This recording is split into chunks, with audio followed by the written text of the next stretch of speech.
শেষ হয়নি যুদ্ধ। আবারও উত্তাল উত্তরের জেলা রংপুর।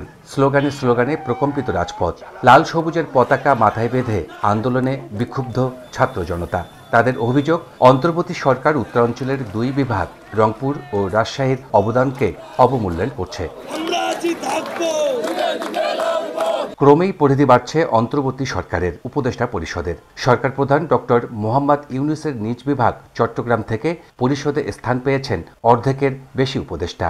24 জন উপদেষ্টার 13 জনই চট্টগ্রাম থেকে। অথচ স্বৈরাচার হাসিনা সরকার পতন আন্দোলনের মহানায়ক শহীদ আবু সাঈদের বিভাগ রংপুর থেকে স্থান হয়নি কারো। বৈষম্যমুক্ত বাংলাদেশ গড়ার অঙ্গীকার নিয়ে গঠিত সরকারের উপদেষ্টা পরিষদেই এমন বৈষম্য মানতে পারছেন না এ অঞ্চলের মানুষ।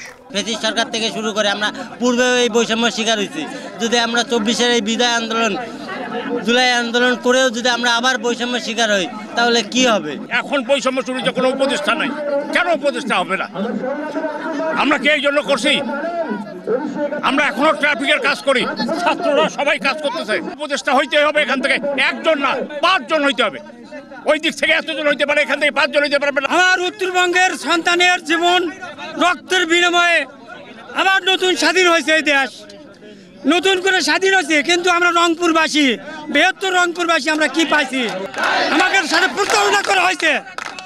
আমরা এই বৈষম্য ছাত্র আন্দোলন, আমাদের সন্তানের প্রাণ চলে গেছে, অসংখ্য রক্ত গেছে, কিন্তু আমরা রক্তের বিনিময়ে পাইছি কি?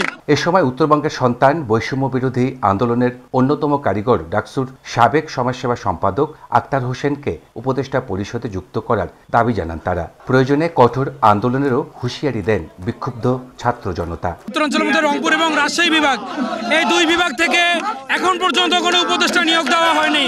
2 দিন আগে উপদেষ্টা 3 জন নিয়োগ দেওয়া হয়েছে যারা প্রশ্নবিদ্ধ। আমাদের দাবি একটা, স্পষ্ট ভাষায় আমরা বলতে চাই, আমাদের রংপুরে উপদেষ্টা দিতে হবে। এই 2024-এর আন্দোলনের যে কারিগর ছিল, যে মাস্টার মাইন্ড ছিল, আমাদের ডাকসুর সাবেক সমাজসেবা বিষয়ে সম্পাদক আক্তার হোসেন। আমরা চাই তাকে অতি দ্রুত উপদেষ্টা প্যানেলে যুক্ত করা হোক।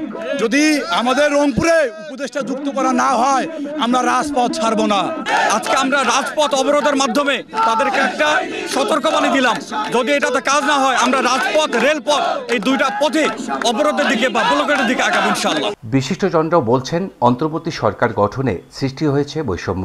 জুলাই বিপ্লবের পর সঠিক লক্ষ্যে এগোতে পারছে না দেশ। আন্দোলনের নামই হচ্ছে বৈষম্য বিরোধী আন্দোলন। বৈষম্য বিরোধী আন্দোলনের যে একটা গণ অভ্যুত্থান এবং জুলাই বিপ্লব বলছি আমরা, এর ভিতর দিয়ে যে অন্তর্বর্তী সরকার গঠিত হয়েছে, সেই গঠিত হওয়া সরকারেই উপদেষ্টা বিষয়ক একটা বৈষম্য তৈরি হয়েছে।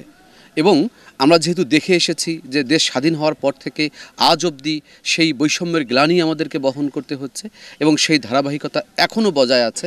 এটিতে বোঝা যায় যে আমাদের যে অভ্যুত্থান, আমাদের যে জুলাই বিপ্লব, এর ফলাফলটা ঠিক লক্ষ্যমাত্রার দিকে এগিয়ে যাচ্ছে না।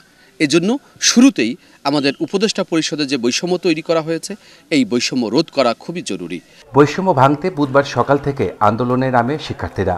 অবরোধ করে রংপুর শহরের মডার্ন মোড় সংলগ্ন মহাসড়ক। এতে অংশ নেয় বেগম রোকেয়া বিশ্ববিদ্যালয়, কারমাইকেল কলেজ, রংপুর সরকারি কলেজ সহ বিভিন্ন শিক্ষা প্রতিষ্ঠানের শিক্ষার্থী ও বিক্ষুব্ধ জনতা। জুয়েল আহমেদ, বাংলা ভিশন, রংপুর।